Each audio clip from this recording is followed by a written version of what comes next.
Gracias, Pablo. A esta hora de la mañana me acompaña Lucas Correa para hablar de un tema bien interesante. ¿Usted se está preparando para la vejez? ¿Qué tema deberían preocuparle?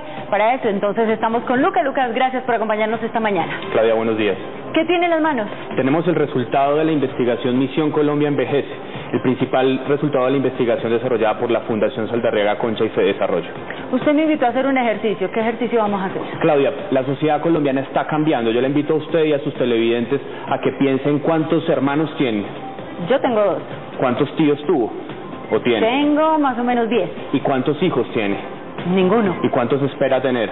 Creo que ninguno. Bueno, pues la sociedad colombiana está cambiando, nos estamos haciendo viejos, vivimos cada vez más tiempo con unos estados de salud más precarios y con menos personas en nuestra familia que puedan cuidarnos. Es decir, ya no podemos confiarnos de quién nos va a cuidar en nuestra vejez. ¿Y qué pasa con el ahorro? ¿Estamos ahorrando para una pensión, ahorrando para la vejez o no? No estamos ahorrando lo suficiente, Claudia. Colombia no está preparada económicamente para afrontar las necesidades económicas de la vejez.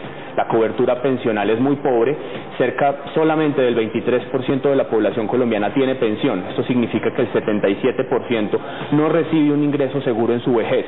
Y el panorama al 2050 es precario. Se espera que si todo sigue como está, en el 2050 el 85% de la población colombiana no tendrá una pensión. ¿Y el estudio dice por qué? ¿Somos trabajadores independientes? ¿Afecta en algo eso? Las causas son múltiples. La primera, la más importante de todas, es la informalidad. Tenemos altos niveles de informalidad, no solamente entre los trabajadores poco calificados, sino también entre los profesionales jóvenes, quienes no aportan o no aportan lo suficiente al tema pensional. Pero al mismo tiempo, los colombianos no cotizamos los años suficientes al sistema para poder pensionarnos cuando tengamos a los 60 años. Y el peor de los casos es que pensamos que no vamos a llegar a viejo. Pensamos que eso no nos va a tocar a nosotros, que no nos vamos a pensionar. Pensamos en nuestro presente. Vivimos el día a día y nos gastamos la plática de hoy y no ahorramos para la de mañana. Exactamente. ¿Qué pasa, por ejemplo, con las víctimas del conflicto? ¿Hay alguna modificación? ¿Entraron ustedes en ese campo dentro del estudio? Claro que sí, la investigación Colombia Envejece abordó el tema de víctimas y de construcción de paz. El tema también es importante, hay que ponerle cuidado. Del universo de 7,2 millones de víctimas que tenemos actualmente, cerca del 9,3% hoy son viejos. Tienen una serie de necesidades puntuales que hay que atender y que hay que asistir. Pero más de 1,5 millones, es decir, el 20% de ese universo de víctimas tiene entre 40 y 59 años. Es decir, que se van a hacer víctimas en un escenario, se van a hacer viejos en un escenario de construcción de paz, en el corto y en el mediano plazo. Además hay que tener en cuenta que es muy fácil hablar de víctimas, pero no lo que le sucede a las víctimas. Por ejemplo, muchos abuelos que perdieron a sus hijos ya se hacen cargo de sus nietos.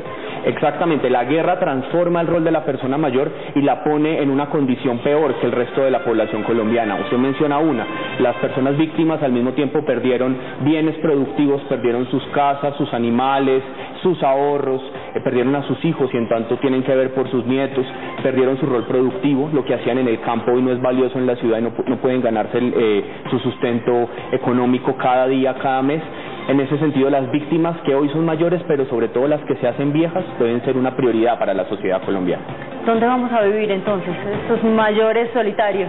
Nos empezamos a mover, Claudia. Las ciudades colombianas, el país en su totalidad no envejece de la misma manera. Colombia envejece de manera heterogénea. Hay ciudades más viejas como Bogotá y Medellín y ciudades tremendamente jóvenes como Riohacha y Quibdó. Y no es extraño que esas mismas ciudades sean las más ricas y más desarrolladas, mientras que las más jóvenes sean las más pobres. Las personas mayores, algunas se quedan en las ciudades y otras comienzan a migrar a ciudades intermedias. Hoy vemos un flujo importante de personas a ciudades como Ibagué, Pereira, Armenia, que presentan un mejor clima, una vida mucho más barata y atraen personas mayores. De acuerdo al estudio, finalmente, una recomendación para pensar en nuestra vejez. Cada uno tiene que pensar en su propia vejez y debe ahorrar lo suficiente.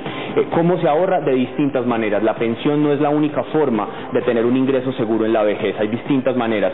Un inmueble propio, un segundo inmueble productivo, otras modalidades de ahorro financiero y acumulación de activos, de manera que no dependamos de terceros, de hijos que probablemente no vamos a tener o del Estado, quien no va a poder financiar los gastos de una gran proporción de personas mayores del futuro. Lucas, muchísimas gracias. Preocupante ese estudio, pero muchas personas todavía están a tiempo. Tenemos tiempo, sí. Así es, muchísimas gracias. Nosotros ahora damos paso a Hernán, que está en la calle.